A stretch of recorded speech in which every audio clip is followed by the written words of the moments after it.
Welcome back to the Usain Bolt Sports Complex. Beautiful Barbados.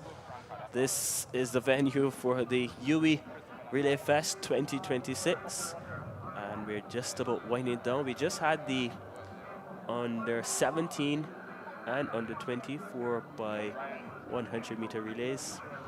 And coming up next, we'll have the mix 4x4s. And then we'll have the 4x4s to bring the curtain down on what has been a very lovely evening of track and field action.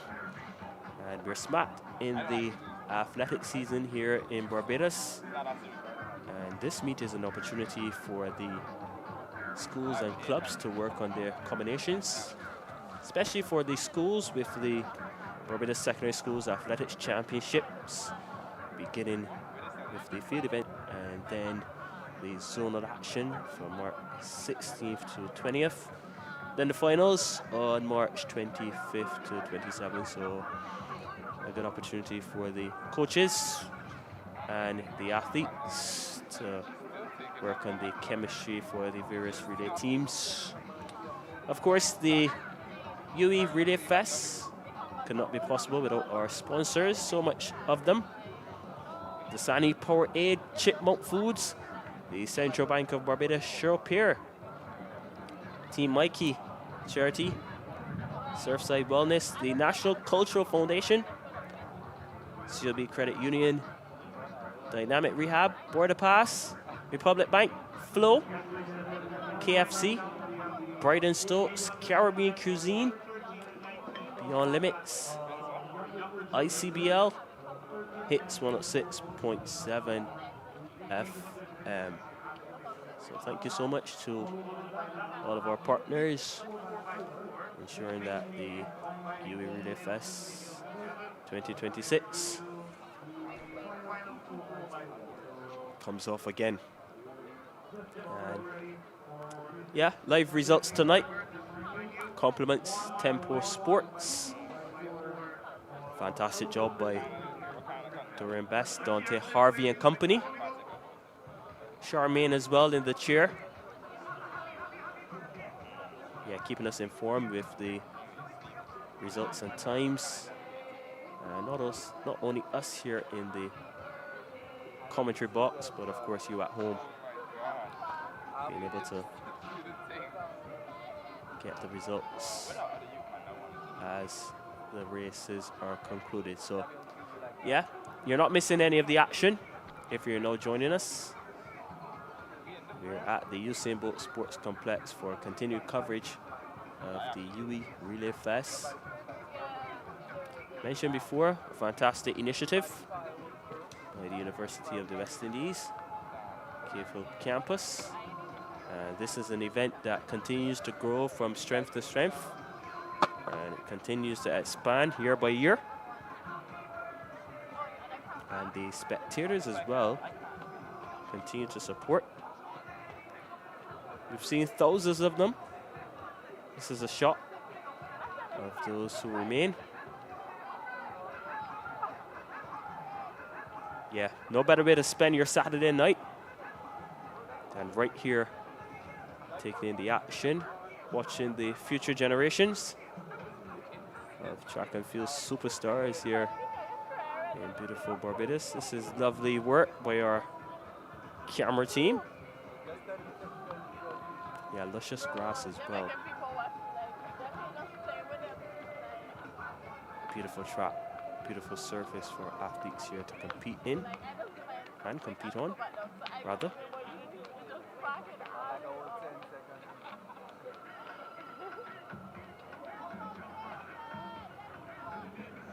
We're just awaiting the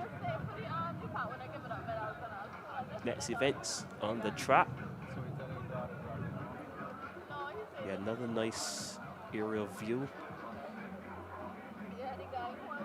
Yeah, Paul Aid and the National Cultural Foundations, two of our sponsored tents.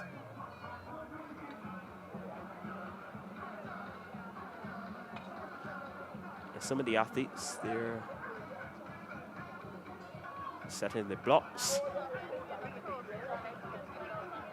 This is going to be the 1x1 and 2x4. believe.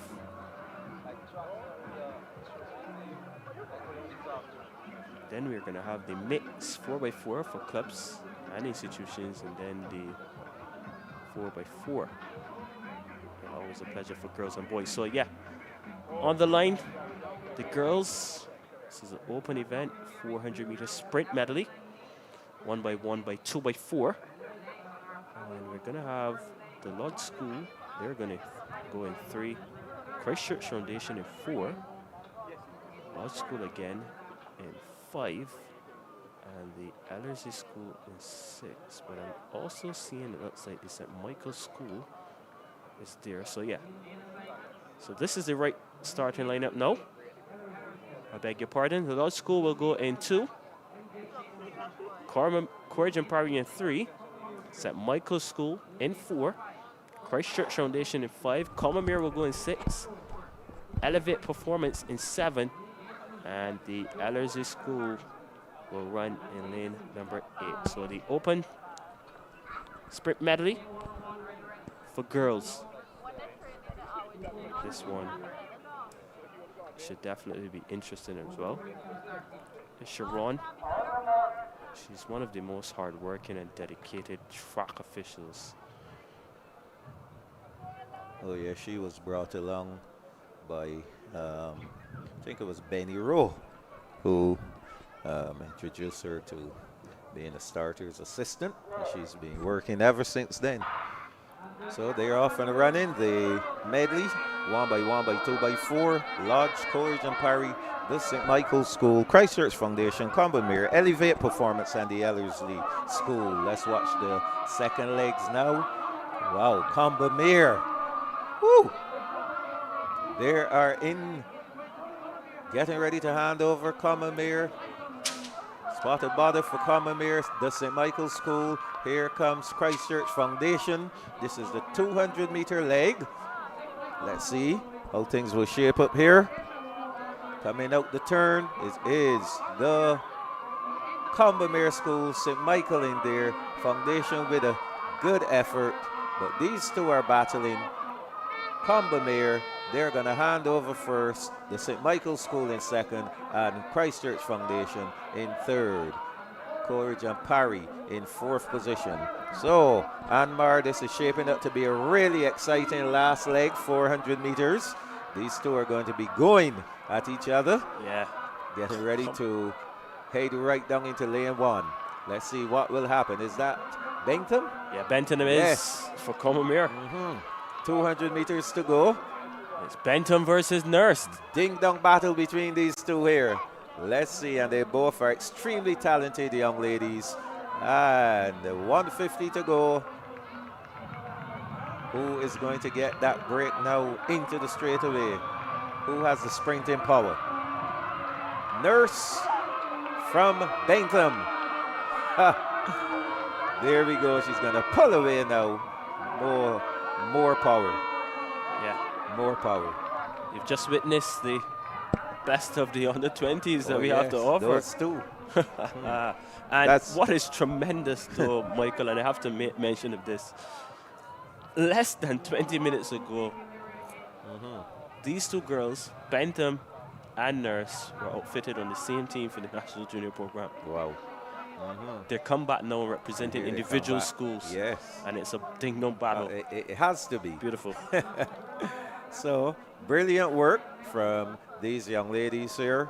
The St. Michael's School being victorious, 1 minute 47.23. Commonmere second, 1 minute 48.16 seconds. So, they'll all don the blue and gold come April and represent this country at the Carifta Games. And of course, these two, immense amount of talent between them. It's going to be interesting to see them compete for their various schools in a few weeks' time. Yeah, and I'm interested in terms of the makeup of the 20 girls 4x1, because if you look at the athletes who are coming through there, a lot of other talented athletes too, outside of Nurse. And outside of Benton too who could challenge for a spot on the Carifta team, especially the relay. So, I mean, Well, I prefer they had it to be with Gabriel Burnett, Brian Holder, and Alvin Babb rather than me. Yes. But it's a good headache to have. Well, the thing is, if I like when you have more than less. Yeah, and as you make that point, Michael, I remember, I believe the year was 2017. The under-20 girls 100-meter final. Shamaya O'Dane, the Allen School. Ashley Lowe, the St. Michael's School. Hannah Connell, Christchurch Foundation. And there was one more athlete, Sarah Bell, Christchurch Foundation. And I could not imagine one of these girls had to miss out on the podium. I believe it was Ashley Lowe in the end who missed out. The race was won by Shamaya O'Dane. I think Bell came second, and Connell was third. Lowe missed out. Yes. But that spoke to the quality, and I believe at that time, Akela Morris might have been injured. so yes. if you look at it, I always liked O'Dane, her style of running. Remember her at the Allen School? Yeah, she was quite special. Yes. Haven't heard. I know she went on a scholarship, but I don't know what became of her after she went to the U.S. So, 4x4s. Whenever we hear 4x4s, you know what that means. We are wrapping up. Action, and we're wrapping up. Oh yes, 4x4s. So the boys here are ready to go. This is a mix. Is this a mix? Actually, we may not have that mix 4x4. Oh, this is the 1x1 by 2x4 for the boys. Yes, we did not see the boys run this 1x1 by 2x4. The Lodge School, there be Lodge School's A team in 3. In 4 is Elevate Performance. In 5, the Lodge School's B team, Christchurch Foundation in 6. And the Lodge School, they will have a C team in lane 7. So 5 teams going here in the medley for boys, 1x1 by 2x4. Getting ready to go.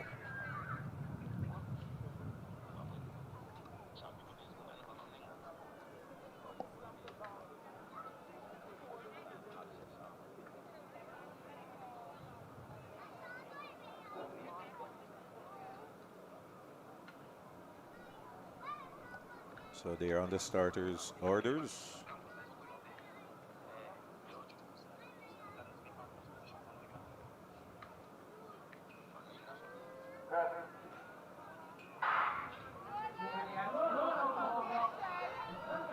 They're off and running here. The Lodge School Elevate Performance, the Lodge School B Christchurch Foundation, and the Lodge School C team. Heading down the back stretch. Lodge School looking really impressive here. That is lane 3. Another lovely handover from the Lodge School. 200-meter leg here going. And one leg remaining. That's a 400-meter leg.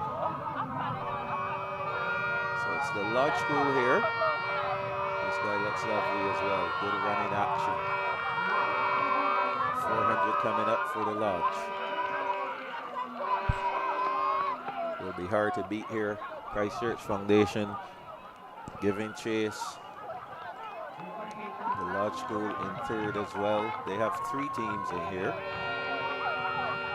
So this is the medley relay for boys.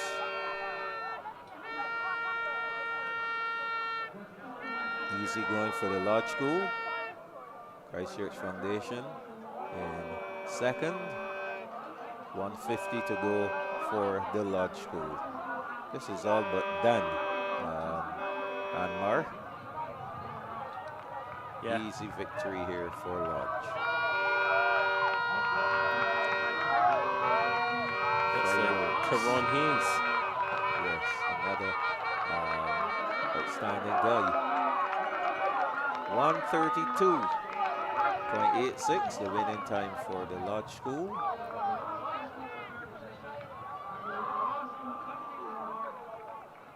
Easy victory there. 143.31 for Christchurch Foundation.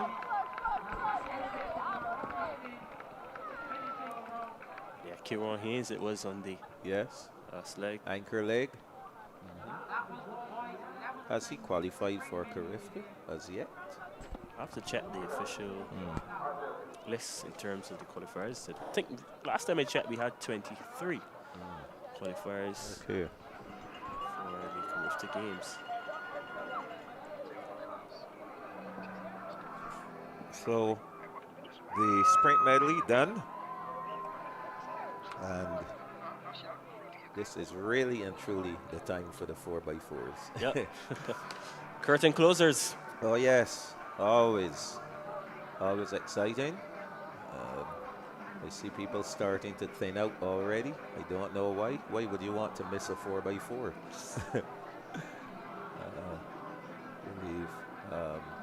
Some people had a long day to get the children home. Maybe church tomorrow. Yes. It has been a great evening of track and field action.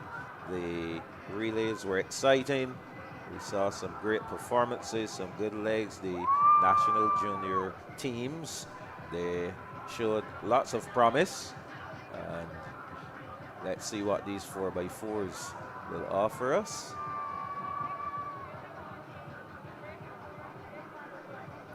You're not quite ready yet.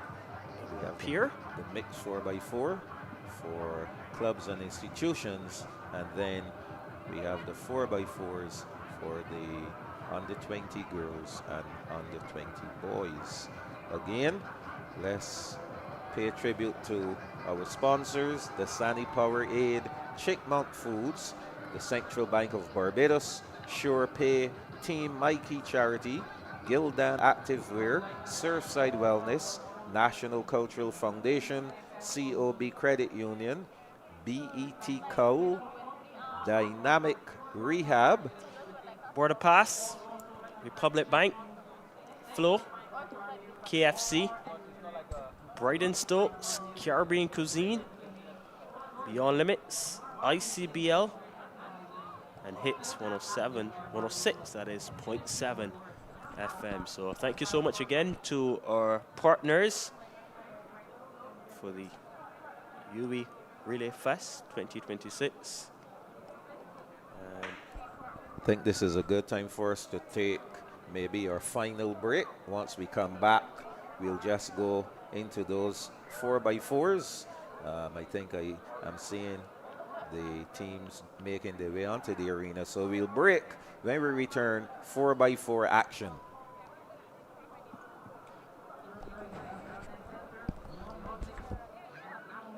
Lisa, you look so relaxed. Yes, girl, life is so much easier with SurePay. But I heard there's now a small fee for cash and check payments over the counter. It's just 30 cents per transaction, VAT inclusive. That's not bad, but why the change? Well, with increasing charges for handling and depositing cash and checks, SurePay is just sharing that cost fairly so that they can keep giving us reliable service. And we still have options, right? Absolutely. You can pay bills free of charge with the SurePay mobile app or SurePay online or through their partners like Pace, First Citizens Bank, credit unions, and more. Super convenient. So SurePay's got me covered then. A little extra if I pay cash or free if I go digital. That's fair and convenient. Enjoy multiple payment options to suit your lifestyle with SurePay, the convenient way to pay. For more details, visit surepaybills.com.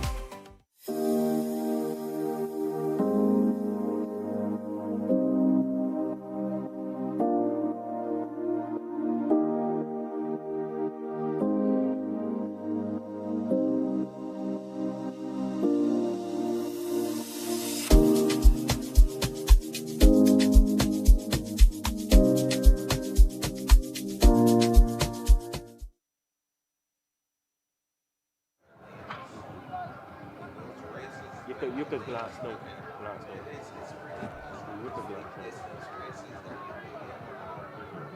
You could glance down and then to see who's. Or I mean, if you got a really good memory too. No, for me, I know personally, for me, I know well I know my memory is British, so I always have the paper trail. Always have the paper trail. I don't be sad, I don't operate, If you want to be good, if you want to show that you're a quality commentator, you got to call the names right. People just rate you on being able to get the names right. Names are screwed. Names are screwed. Don't tell people you don't know something. Names are screwed. If you don't do nothing else right. Time important, so but you see names are screws, people want names are screws.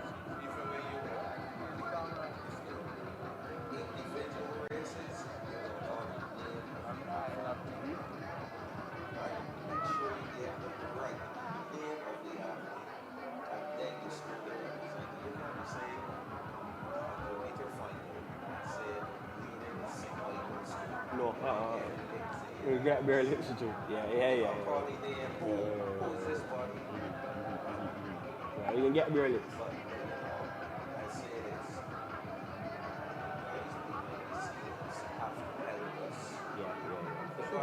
For sure. Because me and you will get through this here because we know the athletes. But other fellas in this position will struggle. If you are not a track and field person, I happen to be immersed in it. So when you immerse in it, it helps. It helps.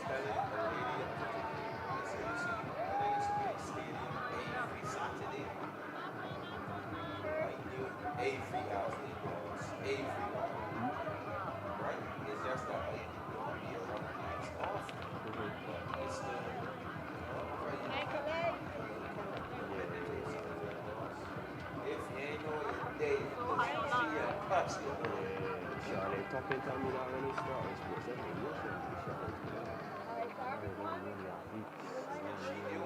tall.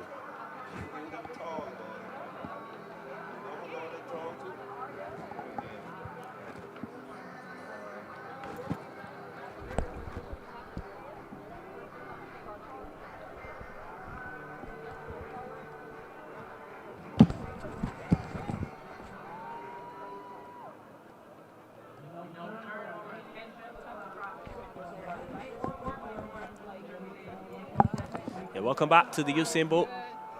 Welcome back to the Usain Bolt Sports Complex. We're just getting ready for the... These are the 4x4s, Anmar. 4x4s. Yes, please.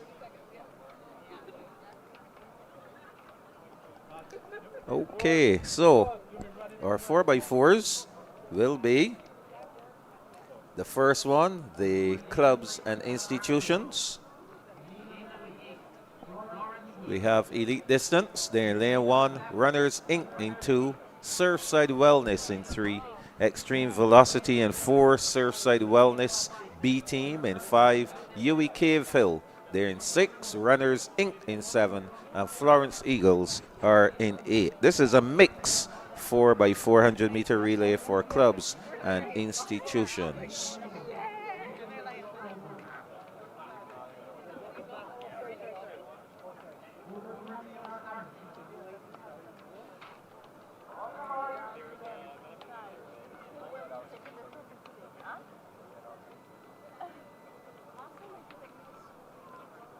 So again, I'm seeing one of the Norgrove twin and here competing in the 4x4.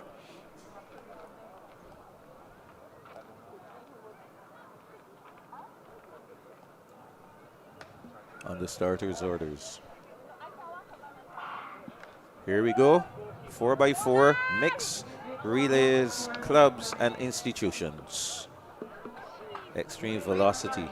They have gone out. The green bottoms. And out there is Runners Inc. in 7 and 2. There goes one of the Norgroves in lane 8. But large and in charge right now is Extreme Velocity Track Club. They're in lane 4. looking really impressive here. On the inside is the elite distance program. So those are the two teams who will be battling here. This is the mixed 4x4. So the ladies are going to go next. Extreme velocity. And on the inside there is the elite distance program. So those are the two teams Anmar going. Extreme velocity and elite distance.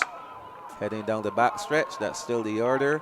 Now elite distance trying to open the gap here. But they're running side by side. Neck and neck, stride for stride almost. Not anymore. Extreme velocity on the inside in the green. Elite distance. There they go again. These are the second legs. So coming into the straightaway, still elite distance and extreme velocity. Almost stride for stride here. The males are going to take over next, Anmar. Elite distance seem to have opened just a slight lead on extreme velocity. Yeah, elite distance program. Yeah, a bit of a fumble there. But yeah, looks good. And the extreme velocity. We'll do some tracking here. And yeah, mixed 4x4. And now we'll see a change of guard. Extreme velocity, it looks like, will take over from elite distance program as they come down the back stretch. It is still extreme velocity. And elite distance program still in a good tracking position though. And just 100 meters left in this leg. And it's extreme velocity followed by elite distance program. These two clubs in your shot. And it's extreme velocity to hand over first. Here are the ladies now. And it's still extreme velocity. Looks like Dania Skeet perhaps here for elite distance program, but the gap is widening. Oh yes. Gap is widening here from extreme velocity. Gets the white flag. It is Dania Skeet trying to track down the extreme velocity athlete who's now looked to have gone into another gear. But here comes Skeet. Skeet is fighting as well.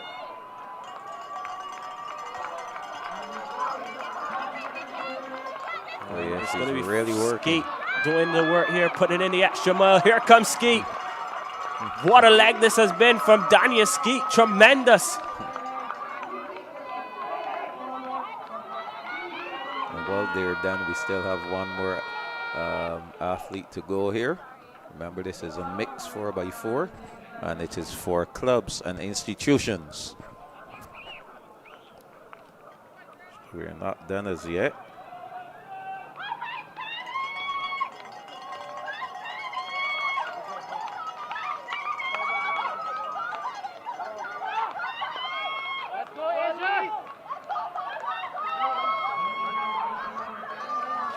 Still out there, coming up to the finish. Some institutions. Remember, we had Surfside Wellness in there. We also had Runners Inc. Runners Inc. had two teams, the Florence Eagles now finishing up.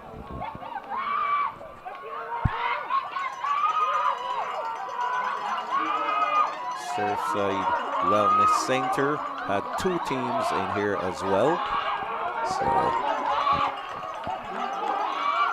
good performance from all of the teams. Some people will be happy that they were able to come out here and compete and finish 400 meters. We have another team here coming in to finish.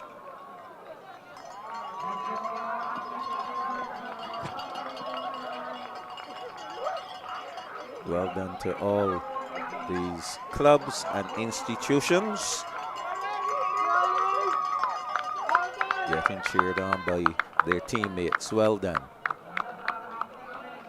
Yes. So, Anmar, we are down to one left. That is correct. 4x4, 3-2. I think the Two, girls yeah. and the Girls and boys will go 4x4. Yes. Okay. It's a great evening.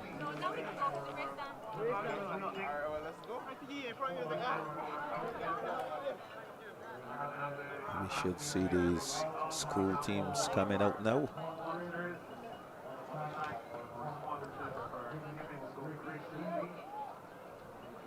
Carifta Games Easter weekend in Grenada. Spice Island. Land of nutmeg.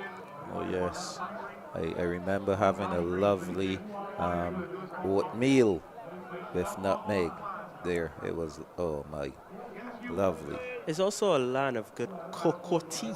Yes, yes. Yeah, I remember the first time I went to Grenada, I brought back some cocoa tea for my mom. Some of the best cocoa tea I've ever had, to be honest. Nutmeg, different spices. Yes, always a Very nice. good. You get a nice spice basket. Yeah. Yes. Yeah. And it's not expensive either. It's relatively affordable. Lovely so yeah, place. that's where the action will be this Easter weekend, April 4th to April 6th at the Karani James Stadium. Yes. So we see the young ladies making their way out for the 4x4. Yeah, this is going to be a cracker jacker.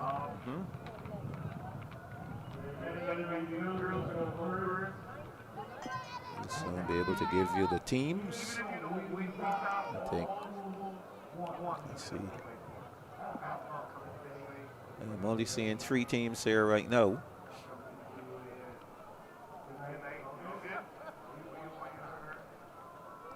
Another thing too, Anmar, you know, relays, a lot of adrenaline, excitement, etc. But we still have to be mindful that, let us say an athlete is a 200, 400 meter runner, that you don't want to really give them too much work to do when it comes to a meet such as this, where they have to run too many relay legs, and you know, with that excitement and adrenaline, they may end up running pretty fast, and that's gonna, when you run fast, it takes a toll on your muscles and your whole system. So you know, that's another thing we have to be mindful of when we come to relay meets. How many relays are you going to run, and what legs are you going to run on the relays? That's something to note. Because I heard you mention the fact that the 2 young ladies had just run the 4x1 for the national junior team. So we have Alexandra, Ellerslie, and Springer Memorial. Okay, your alma mater is in here with a fighting chance. Gold, silver, and bronze. Yeah. So Alexandra is in 3, Ellerslie in 4, and Springer Memorial in 5. This is the girls 4x4. Penultimate event. The boys will be up next. That will be the final event for the UWI Relay Fest 2026. And then we will fight the traffic. Yes. Get home at midnight. Yes. SurePay. Yes. Tent there, one of our sponsors. Of course. I think we're going to see Ashlyn Simmons running the first leg here for Alexandra. And again, I don't know if I had this discussion with you or with Neil Gill when we were doing the knapsack commentary in terms of how you plan your relay squads. In a case like a 4x4, if you're going to put someone like Ashlyn Simmons in here, what would be the reason to put her at first leg as opposed to putting her at last leg? It's dependent on who else you have. Yes. Because it might be a case where you say, okay, Ashlyn, we want you to open a gap. We will see. So they're off and running. Simmons for Alexandra School, the Ellerslie School, and Springer Memorial. Springer off to a pretty decent first 120, 30, 40 meters. Treating it like a 200 meter. Oh, yes. So far, so good for Springer Memorial. Past 200 meters, she's still going. Let's see what that momentum will do for her. Remember, Ashlyn ran a mile. She had a mile to run before, so the legs must be a little worn. So Springer Memorial, oh my, spot a body there for her. That athlete still going. Ashlyn Simmons going for Alexandra, and they pass about the same time. Anmar. We wait and see who's on the second leg for Alexandra as well. But yeah, Springer Memorial looking good, leading the way.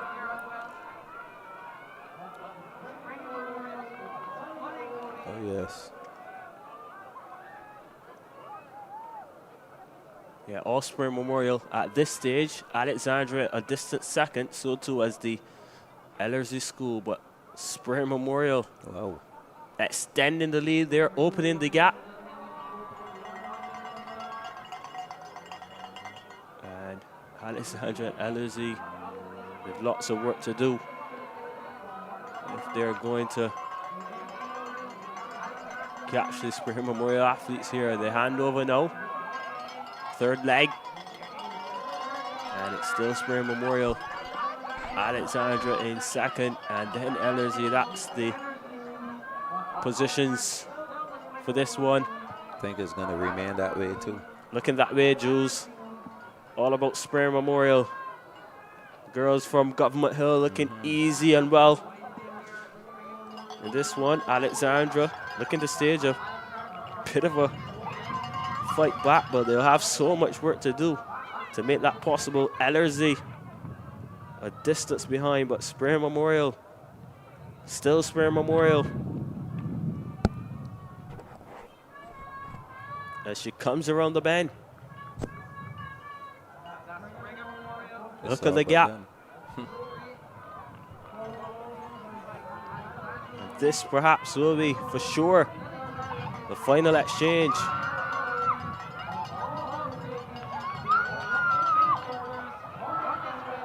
Final leg, Springer Memorial. Off. Mix up for Alexandra, the baton has dropped.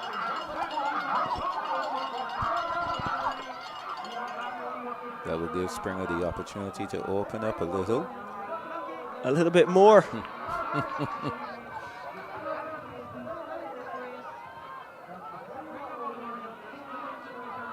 Young lady from Springer looking really good. Yeah, Alexandra will fight, but in vain for sure. Springer, Springer, and more Springer. Oh yes, it's all over.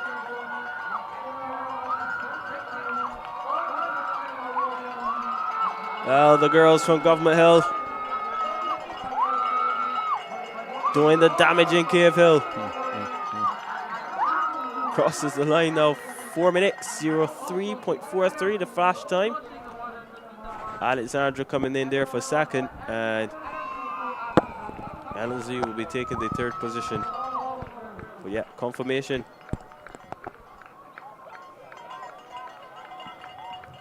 There goes the Ellerslie athlete, now finishing up.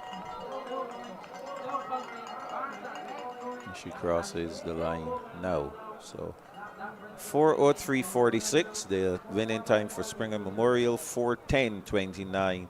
Winning second position for Alexandra, and third will go to the Ellerslie School, 4 minutes 33.42. The big boys will be coming out. They should be next. 4x4. And that will bring the curtain down for sure on UWI Relay Fest 2026. That's correct.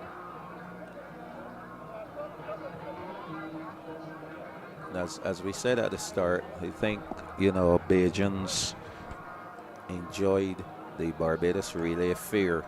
You know, Bajans look forward every year anxiously to the Barbados Relay Fair, and I believe that this UWI Relay Fest is going to take the place of that event.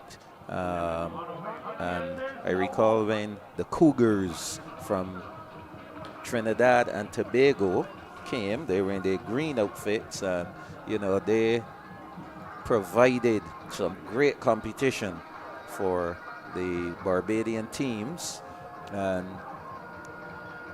maybe we will see sometime soon where other teams will be coming to Barbados to compete at the Relay Fest. I would dare say in the not too distant future. Yeah, I'm sure it isn't too far away. Only a matter of time, because this event has all the potential to be. I see some more orange shirts, so maybe junior program. A junior program in here somewhere. Yeah. I was making the point, this Relay Fest has all the potential to not only become regionally but internationally. Oh yes, for sure. It's not beyond us. It's not at beyond all. the organizers, because look at Carista. Yeah, look at last year. We had the Barbados Grand Prix. There you exactly. We were able to attract some of the biggest names in terms of junior athletics from around the Caribbean region, and some very big names too at the senior level. Yes. Michelle Yai, she was here from Trinidad and Tobago. Yes. As well, a number of Jamaicans, Christopher Taylor as well. And so they will bring others as well. Once they talk about the experience, yes, they'll bring others. She was part of the world record-breaking 4x1 on the 20 girls team. Dr. Speed, Kumi Barrage, he was here as well.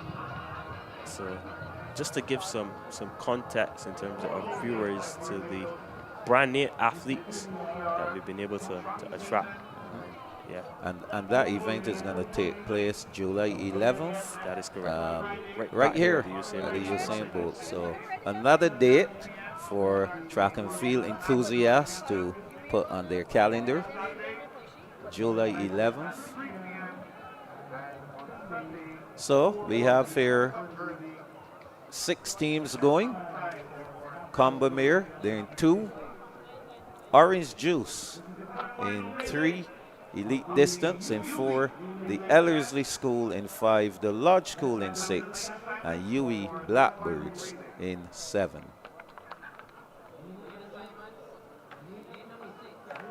So I believe this will bring the curtain down on the event.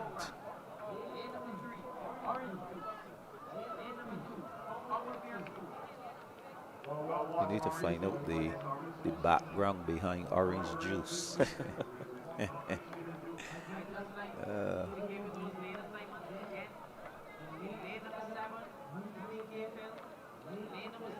Sure, we'll be able to identify some of the athletes running for the various teams. I can see Moore. He is going to be running the second leg for the elite distance in lane 4. He's there, ready to go.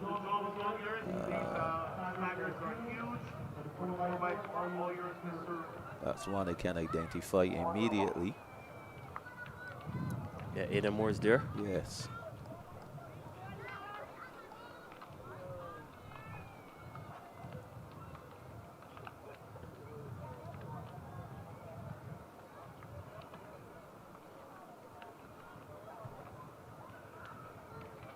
So they're on the starters' orders. 4x4, Combamere Orange Juice, Elite Distance, Ellerslie, Lodge, and UWI Blackbirds. They're off to a great start here. Heading down the backstretch, UWI Blackbirds coming off of that long stagger. Keep our eyes on the clock, 19-20 seconds. See the Orange Juice team in lane 3 moving up. Just 150 meters to go. Would be interested to know who are the members of that Orange Juice team as they head into the straightaway now. 36 seconds on the clock. The Orange Juice team, that is the team to beat right now. 43, 44, 45, 46, 47. That's about a 48-point first leg for the Orange Juice team. Commonmere, Ellerslie. So it's just Orange Juice now leading this one. Anmar. Yeah, Orange Juice looking really well. Commonmere looking to stage a fight back, but here's the athlete from Elite Distance Program, Aidan Moore. Aidan Moore, yes. Just came through there like a freight train. Can he negotiate the bend? Aidan Moore is doing really well here for Elite Distance Program. This is an excellent leg from Aidan Moore. Orange Juice perhaps will hold on, but Aidan Moore has closed on the gap for Elite Distance Program. Let's see what will happen here. Orange Juice hands over first. And it's still Orange Juice who lead on the third leg.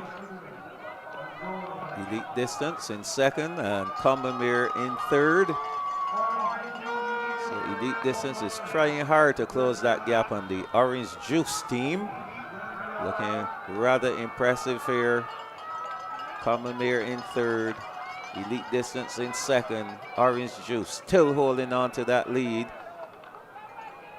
A valiant effort coming from the Elite Distance athlete there.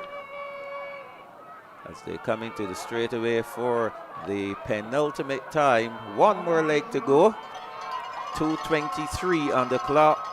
Final hand over now. The Orange Juice team still in the lead, Anmar. Yeah, still Orange Juice, followed by the Elite Distance Program, and then it looks like Commonmere, Ellerslie, a far distance behind, but look at the gap. Mind the gap, folks. Orange Juice looking really well. Elite Distance Program with some work to do. So too is Commonmere. But I'm telling you, shut the shot. Or do we shut it? Commonmere looking to stage a fight back. Orange Juice still leading the way. Elite Distance Program will put up a fight. It's going to be close. Orange Juice will hold on to take the victory. 3:21.62. No fireworks there. But a victory for the Orange Juice team. 3 minutes, 21.62 seconds. That will do it. 3:22.41 for the Elite Distance Program. They finished up in second, and third went to Commonmere. 3 minutes, 20.06 seconds. So there you have it, folks. That 4x4, as we normally know, that always brings us to the end of any track and field meet. Anmar, it was a pleasure. It was a real pleasure being here alongside of you to bring the Relay Fest, the UWI Relay Fest 2026 to all of our viewers. Your parting comments. Yeah, what a fantastic initiative this has been. And kudos to all of the athletes, the coaches, the organizing team for a job well done and for continuing in terms of the development of athletics here in Barbados. This is just one of the meets that we need in terms of being able to continue the growth and the improvement of the sport. And it really has been a fantastic evening of athletics. And I want to say a special thanks to all of our sponsors, because without the sponsors, this could not be a reality. So yeah, final words for me. Congratulations to all of the coaches. Congratulations to all of the athletes.